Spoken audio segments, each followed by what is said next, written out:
السلام علیکم ورحمۃ اللہ وبرکاتہ۔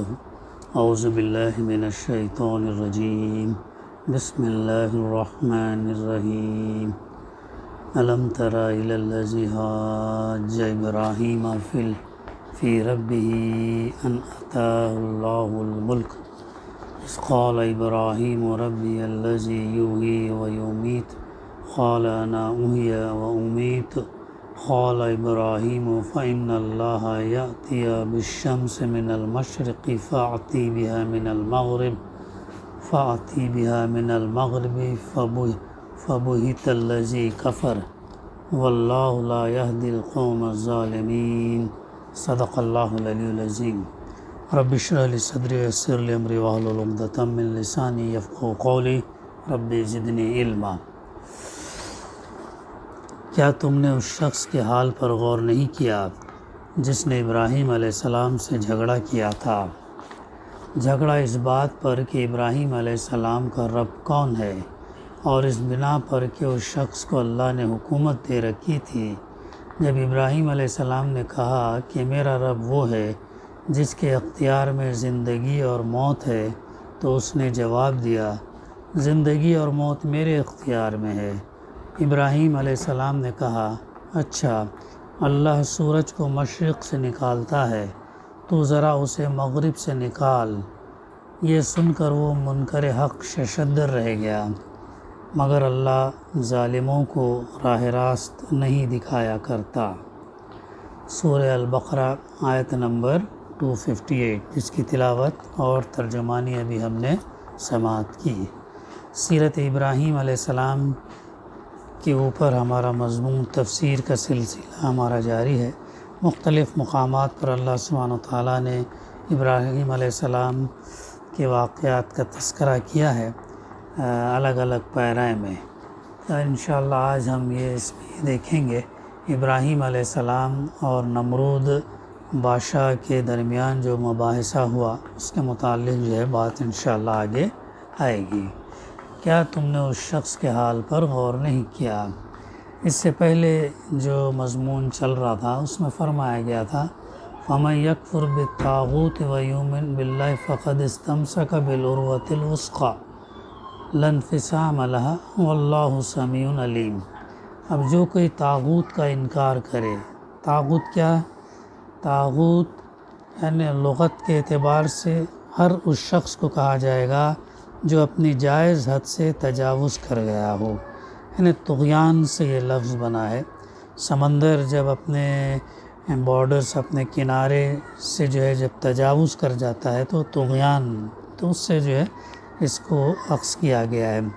تو تجاوز کرنا، اپنے لمٹ سے ایکسیڈ کرنا، تو یہ ہے ایگزاجریٹ کرنا، یعنی کہ جیسا قرآن مجید کی اصطلاح میں طاغوت سے مراد وہ بندہ ہے جو بندگی کی حد سے تجاوز کر کے خود آقائی اور خداوندی کا دم بھرے اور خدا کے بندوں سے اپنی بندگی کرائے۔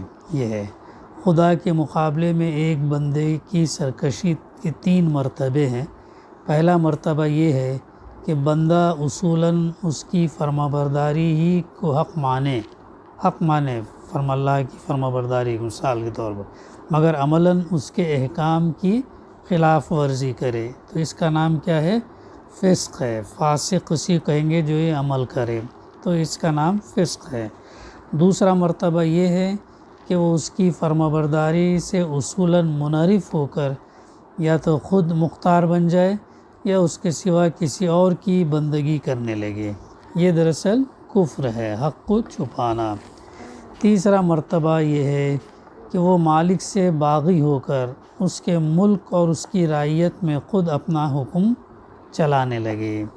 تو اس آخری مرتبے پر جو بندہ پہنچ جائے اسی کا نام طاغوت ہے، اور کوئی شخص صحیح معنوں میں اللہ کا مومن نہیں ہو سکتا جب تک کہ وہ اس طاغوت کا منکر نہ ہو۔ تو یہ بات ہے، تو یعنی جس نے ویسے طاغوت کا اگر مضبوط سہارا جو کوئی طاغوت کا انکار کر کے اللہ پر ایمان لے آیا، اور ایمان لے آنے کے بعد پھر اس کے ایک مضبوط سہارا تھام لیا، جو وہ ایسا سہارا اللہ سے جو سہارا ایسا اللہ کا سہارا کہ جو کبھی ٹوٹنے والا نہیں، اور اللہ یعنی جس کا سہارا اس نے لیا ہے سب کچھ سننے اور جاننے والا، یعنی سمیع علیم ہے، سننے والا بھی ہے جاننے والا بھی ہے، وہ جو ہے ناواقف نہیں رہتا، دونوں چیز اس کے اندر پید ہیں۔ اب جو لوگ ایمان لاتے ہیں تو اس کے آگے کیا بتایا گیا؟ جو لوگ ایمان لاتے ہیں تو ان کا حامی اور مددگار کون ہوتا ہے؟ اللہ ہوتا ہے، اور اللہ کیا کرتا ہے؟ ان کو تاریکیوں سے نکال کر روشنی میں لاتا ہے، یعنی تاریکیوں سے مراد جہالت کی تاریکیاں جن میں بھٹک کر انسان اپنی فلاح اور سعادت کی راہ سے دور نکل جاتا، اور حقیقت کے خلاف چل کر، سچ کے خلاف، حق کے خلاف چل کر اپنی تمام قوتوں اور کوششوں کو غلط راستوں میں صرف کرنے لگتا ہے۔ اور نور سے مراد کیا ہے؟ علم حق ہے، جس کی سچ دین حق ہے، اسلام ہے، جس کی روشنی میں انسان اپنی اور کائنات کی حقیقت اور اپنی زندگی کے مقصد کو صاف صاف دیکھ کر اللہ وجہ البصیرت ایک صحیح راہ عمل پر وہ لگ جاتا ہے، گامزن ہو جاتا ہے۔ یہ ہے وہ چیز جو اللہ کا سہارا تھام لیا تو اللہ کی مدد اس کو آتی ہے، اور وہ اللہ جو ان کو تاریکیوں سے نکال کر روشنی میں لاتا ہے۔ اور اس کے مقابلے میں جو لوگ کفر یا انکار کی راہ اختیار کرتے ہیں ان کا حامی اور مددگار کون ہوتا ہے؟ طاغوت ہوتا ہے۔ یہاں پر طاغوت طواغیت کے معنی میں استعمال گیا، یعنی اللہ سے منہ موڑ کر انسان ایک ہی طاغوت کے چنگل میں نہیں پھنستا، بلکہ بہت سے طواغیت اس پر مسلط ہوتے ہیں۔ ایک طاغوت شیطان ہے جو اس کے اوپر سامنے نت نئی جھوٹی ترغیبات کا سدا بہار سبز باغ پیش کرتا ہے، شیطان آس دلاتا ہے، شیطان انسان کا سب سے بڑا دشمن ہے۔ دوسرا طاغوت کیا ہے؟ آدمی کا اپنا نفس ہے جو اسے جذبات خواہشات کا غلام بنا دیتا ہے۔ ہمیں غلام کس کا بننا ہے؟ اللہ کا بننا ہے، لیکن نفس کیا کرتا ہے؟ نفس جذبات سے، خواہشات کا جو ہے وہ اس کو غلام بن کر زندگی کے ٹیڑھے سیدھے راستوں میں کھینچے لیے پھرتا ہے نا۔ قرآن مجید میں ایک جگہ کیا ہے؟ کیا تم نے اس شخص کو دیکھا ہے جس نے اپنے نفس کو اپنا معبود بنا لیا، یعنی اپنے نفس کی اطاعت کرتا، نفس کی پیروی کرتا، نفس کے مطابق اپنی زندگی، اپنے خواہشات کے مطابق، اللہ اور اس کے رسول کے خواہشات نہیں بلکہ اپنی خواہشات، اپنے نفس کی۔ تو اپنے نفس کو مارنا ہے، اپنے نفس کو مار کر اللہ اور اس کے رسول کی تعلیمات پر ہمیں عمل پیرا ہونا ہے۔ تو اور بے شمار طاغوت جو اس طریقے ہم باہر کی دنیا میں پھیلے ہوئے ہیں، اس میں بیوی بھی ہیں، بچے بھی ہیں، اعزاء اقربا بھی ہیں، برادری ہے، خاندان ہے، دوست آشنا ہے، سوسائٹی ہے، قوم ہے، پیشوا، رہنما، حکومت، حکام، یہ سب اس کے لیے کیا ہے؟ طاغوت ہی طاغوت ہوتے ہیں، جن میں سے ہر ایک اس سے اپنی اغراض کی بندگی، اپنے مقصد کے لیے کام کرواتا ہے، اور بے شمار آقاؤں کا یہ غلام ساری عمر اسی کی چکر میں پھنسا رہتا ہے۔ لیکن ہمیں کس کی اطاعت فرما برداری کرنا ہے؟ اللہ اور اس کے رسول، تو اس کی غلامی ہمیں کرنا ہے۔ اس سے ہٹ کر جب اس دوسرے تمام چیزوں سے، اللہ سے ہٹ کر، اس کے رسول سے ہٹ کر جس چیز کی اس میں وہ اطاعت فرما برداری کرے وہ تمام طاغوت کی اس میں آتے ہیں۔ یہ بڑا اہم نقطہ ہے، لہٰذا ہمیں ہر وقت اسی لیے اتنا علم تو حاصل کرنا چاہیے کہ ہم سمجھ سکیں کہ اللہ کی اطاعت میں کیا ہے، اور غیر اللہ، طاغوت، شیطان، نفس اور دوسرے سماج میں جو طاغوت ہیں ان کو سمجھ گئے علم، تو اس سے جب تب کہیں جا کر پھر ہم اس سے بچ سکتے ہیں۔ تو پھر وہ کیا کرتا ہے؟ بے شمار آقاؤں کا یہ غلام ساری عمر اسی چکر میں پھنسا رہتا ہے کہ کس آقا کو خوش کرے، کس کو ناراضی۔ یہاں پر انسان جو اکثریت جو ہے مار کھا جاتی ہے، اللہ ماشاء اللہ کہ اللہ جس کو پھر بجائے۔ اب اس کے مقابلے میں جو لوگ کفر کی راہ اختیار کرتے ہیں ان کا، وہ لوگوں کے معاملہ، ان کا حامی مددگار طاغوت ہوتے ہیں، اور انہیں کیا کرتا ہے یہ طاغوت؟ روشنی سے تاریکیوں کی طرف، نور سے اندھیرے کی طرف کھینچ لے جاتا ہے۔ یہ آگ میں جانے والے لوگ ہیں جہاں ہمیشہ رہیں گے۔ اب اس کے بعد جو ہے یہ یہاں پہ یہ بتانے کے بعد کہ مومن کا مددگار اللہ ہوتا ہے اور اسے تاریکیوں سے روشنی میں نکال لاتا ہے، اور کافر کا مددگار طاغوت ہوتے ہیں اور اسے روشنی سے تاریکیوں کی طرف کھینچ لیتا ہے۔ اب اسی کی توضیح کے لیے 3 واقعات یہاں پر مثال کے طور پر پیش کیے جا رہے ہیں۔ ان میں سے پہلی مثال ایک ایسے شخص کی ہے جس کے سامنے واضح دلائل کے ساتھ، واضح پروف کے ساتھ، حجت کے ساتھ حقیقت پیش کی گئی اور وہ اس کے سامنے لاجواب بھی ہو گیا۔ اس کے پاس کوئی جواز نہیں تھا، کوئی بات کر نہیں سکتا تھا، کوئی اس کے دلائل دے نہیں سکتا تھا، مگر چونکہ اس نے طاغوت کے ہاتھ میں اپنی نکیل دے رکھی تھی، اس کو طاغوت کو اپنا معبود بنا رکھا تھا، اس لیے حق واضح ہونے کے بعد بھی وہ جو ہے روشنی میں نہ آیا اور تاریکیوں ہی میں بھٹکتا رہا۔ بہت سارے لوگ یہ ہیں کہ جاننے کے باوجود بھی کیا ہے تاریکیوں میں ہی رہتے ہیں، ان کا جو طاغوت ہے، چاہے وہ نفس کی شکل میں، رسم و رواج کی شکل میں، باپ دادا کے، شیطان کی شکل میں، یا اور دوسرے سماج میں جتنے یہ ہیں، تو اس کے اتباع پیروی میں جو ان کو خوش کرنے کی چکر میں لگے رہنے سے وہ راہ راست سے ہٹ جاتے ہیں۔ تو پہلی ایک مثال۔ بعد کی 2 مثالیں 2 ایسے اشخاص کی ہیں جنہوں نے اللہ کا سہارا پکڑا تھا، سو اللہ ان کو تاریکیوں سے اس طرح روشنی میں نکال لایا کہ پردہ غیب میں چھپی ہوئی حقیقتوں تک کا ان کو عینی مشاہدہ کرا دیا۔ تو یہ ہے، تو کیا یہی بات بتائی جا رہی، کیا تم نے اس شخص کے حال پر غور نہیں کیا جس نے ابراہیم علیہ السلام سے جھگڑا کیا تھا؟ یعنی اس شخص سے مراد یہاں پر کون ہے؟ نمرود بادشاہ ہے، جو حضرت ابراہیم علیہ السلام کے وطن عراق کا، یعنی جہاں پر وہ پیدا ہوئے عرو کے مقام پر، بلکہ پورے عراق کا وہ بادشاہ تھا۔ جس واقعے کا یہاں ذکر کیا جا رہا ہے اس کی طرف کوئی اشارہ بائبل میں نہیں ہے، مگر تلمود میں یہ پورا واقعہ موجود ہے اور بڑی حد تک جو ہے قرآن مجید کے مطابق ہے۔ اس میں بتایا گیا ہے کہ حضرت ابراہیم علیہ السلام کا باپ نمرود کے ہاں سلطنت کے سب سے بڑے عہدیدار یعنی chief officer of the state کا منصب رکھتا تھا۔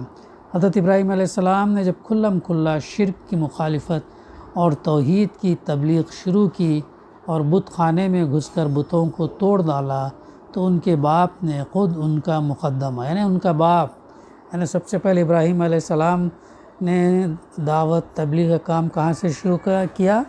شعور آنے کے بعد، مبعوث ہونے کے بعد، جب دیکھے کہ ان کے باپ جو ہے وہ نمرود بادشاہ کے ہاں اس مقام پر ہیں اور وہ بتوں کی اور ان چیزوں کی پرست کی، تو آئینہ گزشتہ ہمارے مطالعے میں جو بات ہے سوال کیا تم ان کو معبودان باطل بناتے ہو جس کو تم خود تراش کر بناتے ہو، لکڑی پتھر کو، ایسے؟ تو اب یہ باپ خود سب سے پہلے انہوں نے اپنے باپ کے سامنے رکھا، خاندان، پھر معاشرہ، پھر بات بادشاہ تک گئی۔ تو اب دیکھیے غور کرنے کی بات ہے، ابراہیم علیہ السلام کے والد انہوں نے ہی مقدمہ ابراہیم علیہ السلام کا بادشاہ کے دربار میں پیش کیا اور پھر وہ گفتگو ہوئی جو یہاں پر بیان کی گئی ہے۔ یہ انشاءاللہ ہم وہ گفتگو قرآن کی روشنی سے دیکھیں گے کہ جو مباحثہ ہوا ابراہیم علیہ السلام اور نمرود کا، وہ ہم انشاءاللہ دیکھیں گے۔ تو جھگڑا اب کس بات کا تھا؟ ربہ ان آتاہ اللہ الملک، جھگڑا اس بات پر کہ ابراہیم علیہ السلام کا رب جو ہے کون ہے۔ تو اس قال ابراہیم ربی الذی یحیی و یمیت قال انا احیی و امیت، تو اور اس بنا پر کہ اس شخص کو اللہ نے حکومت دے رکھی تھی، یعنی اس جھگڑنے میں جو بات نزاع کی تھی وہ یہ تھی کہ ابراہیم علیہ السلام اپنا رب کس کو مانتے ہیں، اور یہ نزاع اس وجہ سے پیدا ہوئی تھی کہ اس جھگڑنے والے شخص یعنی نمرود کو خدا نے حکومت عطا کر رکھی تھی۔ ان 2 فقروں میں جھگڑے کی نوعیت کی طرف جو اشارہ کیا گیا اس کو سمجھنے کے لیے حسب ذیل حقیقتوں پر نگاہ رہنا ضروری ہے۔ پہلی چیز، قدیم ترین زمانے سے آج تک تمام مشرک سوسائٹیوں کی یہ مشترک خصوصیت رہی ہے کہ وہ اللہ تعالیٰ کو رب الارباب اور خدائگان کی حیثیت سے تو مانتے ہیں، مگر صرف اسی کو رب اور تنہا اسی کو اللہ اور معبود نہیں مانتے۔ یہ پہلا پوائنٹ ہے۔ دوسرا، خدائی کو مشرکین نے ہمیشہ دو حصوں میں تقسیم کیا، ایک فوق الفطری یعنی سپر نیچرل خدائی جو سلسلہ اسباب پر حکمراں ہے اور جس کی طرف انسان اپنی حاجات اور مشکلات میں دستگیری کے لیے رجوع کرتا ہے۔ اس خدائی میں وہ اللہ تعالیٰ کے ساتھ ارواح اور فرشتوں اور جنوں اور سیاروں اور دوسری بہت سی ہستیوں کو شریک ٹھہراتے ہیں، ان سے دعائیں مانگتے ہیں، ان کے سامنے مراسم پرستش بجا لاتے ہیں اور ان کے آستانوں پر نظر اور نیاز پیش کرتے ہیں۔ یہ دوسری تمدنی اور سیاسی معاملات کی خدائی یعنی حاکمیت، جو قوانین حیات مقرر کرنے کی مجاز اور اطاعت امر کی مستحق ہو اور جسے دنیاوی معاملات میں فرمانروائی کے مطلق اختیارات حاصل ہو۔ اس دوسری قسم کی خدائی کو دنیا کے تمام مشرکین نے قریب ہر زمانے میں اللہ تعالیٰ سے سلب کر کے اس کے ساتھ شاہی خاندانوں اور مذہبی پروہتوں اور سوسائٹی کے اگلے پچھلے بڑوں میں تقسیم کر دیا۔ اکثر شاہی خاندان اسی دوسرے معنی میں خدائی کے مدعی ہوئے اور اسے مستحکم کرنے کے لیے انہوں نے بالعموم پہلے معنی والے خداؤں کی اولاد ہونے کا دعویٰ کیا، اور مذہبی طبقے اس معاملے میں ان کے ساتھ شریک سازش رہے ہیں۔ فرعون موسیٰ علیہ السلام کے اس دور میں ہم دیکھتے ہیں، ادھر ابراہیم علیہ السلام کے اس میں۔ تیسرا پوائنٹ، نمرود کا دعویٰ خدائی بھی اسی دوسرے قسم کا تھا۔ وہ اللہ تعالیٰ کے وجود کا منکر نہ تھا۔ اس کا دعویٰ یہ نہیں تھا کہ زمین اور آسمان کا خالق اور کائنات کا مدبر وہ خود ہے۔ اس کا کہنا یہ نہیں تھا کہ اسباب عالم کے پورے سلسلے پر اسی کی حکومت چل رہی ہے، بلکہ اسے دعویٰ اس امر کا تھا کہ اس ملک عراق کا اور اس کے باشندوں کا حاکم مطلق میں ہوں۔ میری زبان قانون ہے، لا ہے، میرے اوپر کوئی بالاتر اقتدار نہیں ہے جس کے سامنے میں جواب دہ ہوں، اور عراق کا ہر وہ باشندہ باغی اور غدار ہے جو اس حیثیت سے مجھے اپنا رب نہ مانے یا میرے سوا کسی اور کو رب تسلیم کرے۔ تیسرا پوائنٹ یہ تھا۔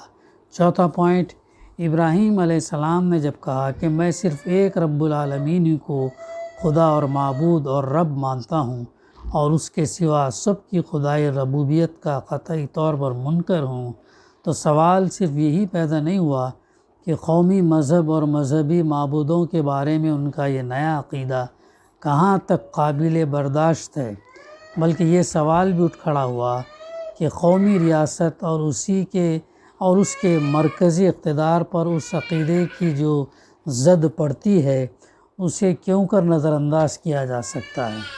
یہی وجہ ہے کہ حضرت ابراہیم علیہ السلام جرم بغاوت کے الزام میں نمرود کے سامنے پیش کیے گئے، جو ان کے والد نے نمرود بادشاہ کے دربار میں ان کا مقدمہ رکھا، اور پھر اس کے بعد جو فیصلہ ہم تمام جانتے ہیں کہ ان کو آگ میں ڈالنے کا فیصلہ لیا گیا۔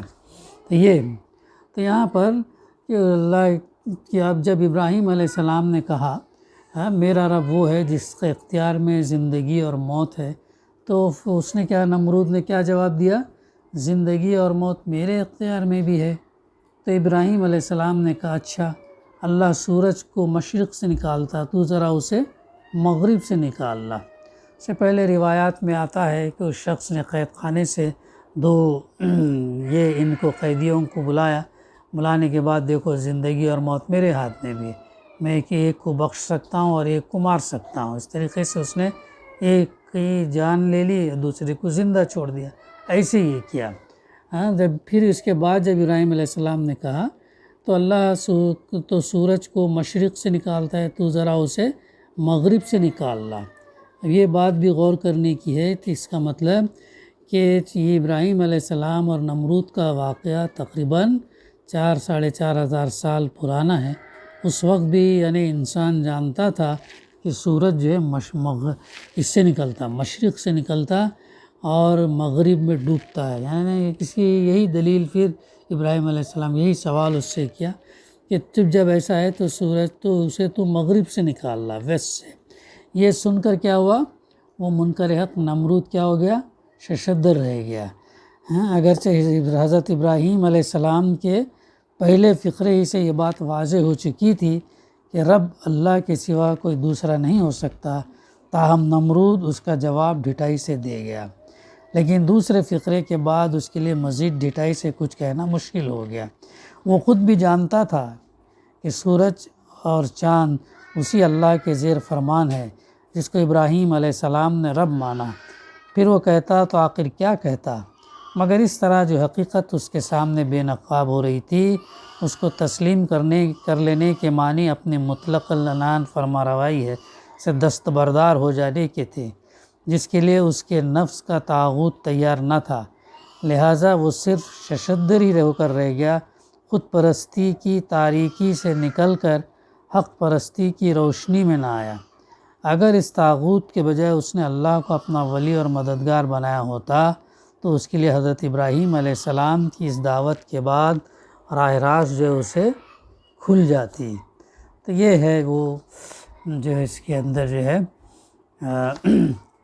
یہ گیا ہے. اس کے بعد جو ہے پھر بادشاہ نے ان کو زندہ جلانے کا فیصلہ کیا اور ان کے آگ میں پھینکے جانے کا واقعہ پیش آیا جو سورہ انبیاء، سورہ عنکبوت اور سورہ صافات میں ہم کو ملتا ہے. تو یہ سن کر وہ ششدر رہے گا.